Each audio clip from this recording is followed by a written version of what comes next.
এবার মোদী সরকারের বিরুদ্ধে পশ্চিমবঙ্গ রাজ্য সনাতন ব্রাহ্মণ ট্রাস্ট।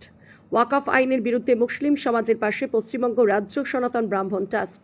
বুধবার রাজ্যের মুখ্যমন্ত্রী মমতা বন্দ্যোপাধ্যায়ের নেতৃত্বে কলকাতা নেতাজি ইন্ডোর স্টেডিয়ামে ইমাম, মহাজেন এবং বুদ্ধিজীবীদের নিয়ে একটি বৈঠক অনুষ্ঠিত হয়।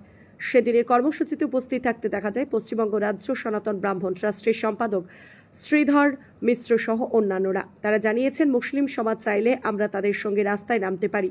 তাদের পরিষ্কার বক্তব্য, নরেন্দ্র মোদীর আনা এই কালা কানুন প্রত্যাহার করতে হবে। একটি মাত্র আইন পুরো দেশকে রাস্তায় নামিয়ে দিয়েছে, মুসলিম সমাজ রাস্তায় নেমেছে, কিভাবে দেখছেন? আমি একটাই কথা বলবো, সেই মুসলিম হোক, হিন্দু হোক, শিখ হোক, সাই হোক, সবাইকে বলবো আমরা বাঙালি। বাংলার নববর্ষের সবাইকে শুভেচ্ছা ও অভিনন্দন পশ্চিমবঙ্গ রাজ্য সনাতন ব্রাহ্মণ ট্রাস্টের পক্ষ থেকে। আমি আপনাদের কাছে বলি, হিন্দু, মুসলিম, শিখ, সাই আমরা সবাই ভাই ভাই। আমরা এইটুকুন বুঝি যে হিন্দু, আমরা সবচেয়ে বড় ধর্ম হচ্ছে, আমাদের হচ্ছে বিবেকানন্দের কথা, সবচেয়ে বড় ধর্ম হচ্ছে মানব ধর্ম। আগে আমরা মানুষ, তারপরে ধর্ম। আমরা যদি মানুষ না থাকি, আমরা ধর্ম পালন করবো কিসের জন্য?